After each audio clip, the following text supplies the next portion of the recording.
मला काय म्हणायचं सर, ऐका ना. पोलीस केस केली का हे विचार. नाही, एकच मिनिट. मला काय म्हणायचं, घटना कधी घडली? काल रात्री. तुम्ही काल रात्री घडल्यानंतर कोणाला सांगितलं? काय म्हणे तुम्हाला? आजोबा काय म्हणले, मी झोपलो सकाळी उठल्यावर मला तुम्हाला काय माहित म्हणलं? झाली. तुम्हाला काय म्हणले?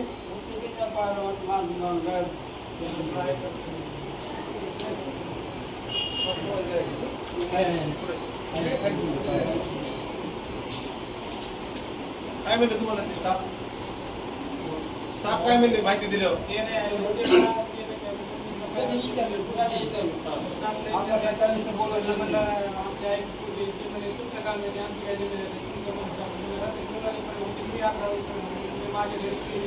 माझ्या घरी फॅमिली होती, घरी फॅमिली होती. रात्री 11ला जाऊन सकाळी उठावा आला तर सकाळी आलं सांगितलं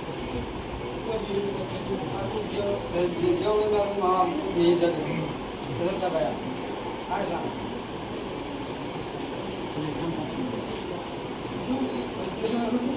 काय सर तुमचं काय आता काय केलं पाहिजे? तुम्ही काय करावं? दोन गोष्टी आहेत तुम्ही सांगितलं मला. एक तर एक तर चोवीसची गोष्ट आहे की पोलिसांच्या हाती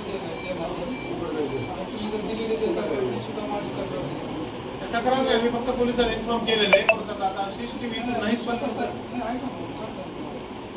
स्वतः म्हणजे या अशी घटना घडली की मला मात्र त्यांनी सरपंच आहे जे करून अशा स्टाफांना बोलले ते कारवाई झाली. दुसरी गोष्ट जे काही CCTV कॅमेरा जे आहे त्याच्यावर ऑलरेडी मी त्याच्यासाठी तक्रार दिलेला आहे. त्याच्यासाठी लवकर करून घेण्यासाठी प्रयत्न.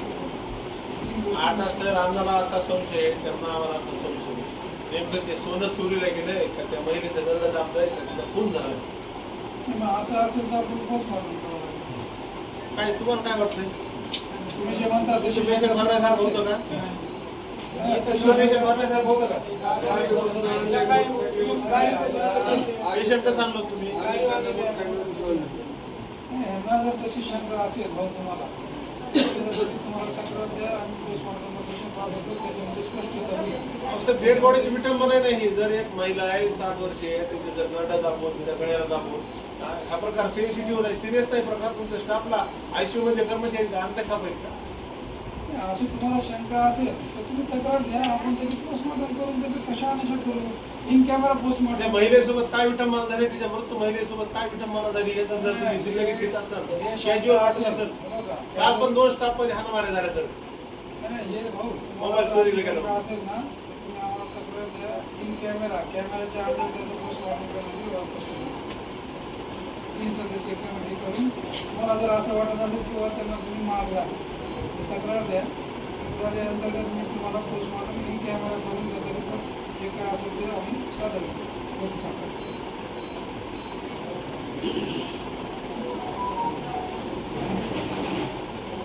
शंका असेल तर तसं करू शकतो.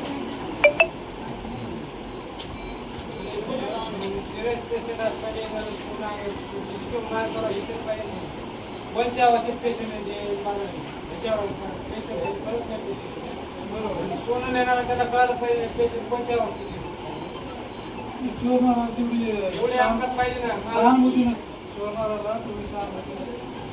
ते आता आपण बघतो ऐकतो ना भूकंप झाला ॲक्सिडेंट झाला लोक मरतात तर पडतात त्याच्या अंगातून सोडून येतात लोक. आपण पहिली घटना ऐकतो अशी नाही, अशी घटना घडतात पण त्या लोकांना सहानुभूती नसते.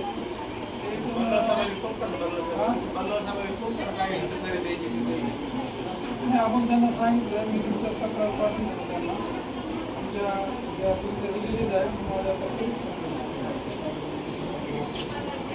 इथे आपलं पोलीस स्टेशन आहे. काय करायचं? काय म्हणलं ते म्हणले तिकडे हे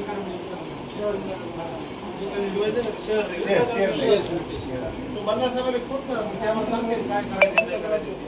आम्ही आमची तक्रार ठीक आहे. मी तक्रार तयार करून पाठवतो.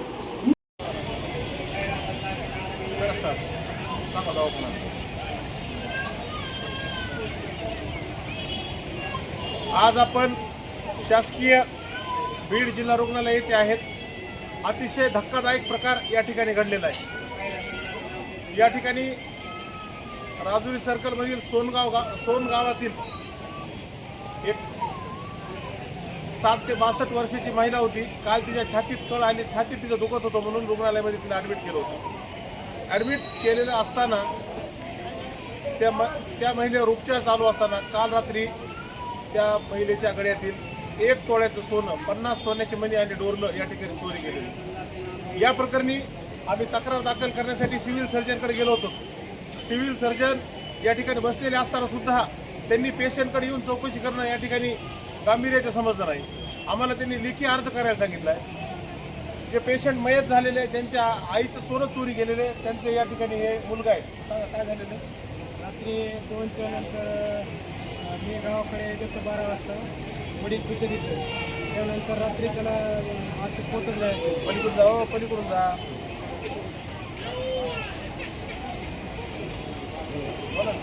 रात्री सकाळी आला त्यांना सिस्टरला विचारलं. ते म्हणले मी आमची आई पोट गेली. ते म्हणले आम्ही काय राखण बसावं का त्यांना म्हणले. ती गेली म्हणजे आम्ही काय करणार त्याला. तुमचं थांबायचं काम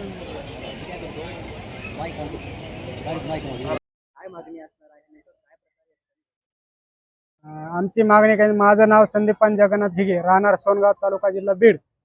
माझ्या आईचं काल दुपारा दुखत होतं. त्या टायमाला मी ॲडमिट केलं तर ICU मध्ये. तर रात्री 2च्या नंतर माझ्या आईचे 50 मणी आणि 2 डोरले रात्री चोरीला गेले.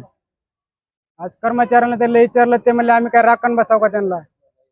माझी आई वारलेली आहे. उपचार करीत असताना वारलेली आहे माझी. आमची मागणी काहीच नाही. आमची मागणी एवढंच आहे, आमचं जसं गेलं तसं आमचं आणून द्या.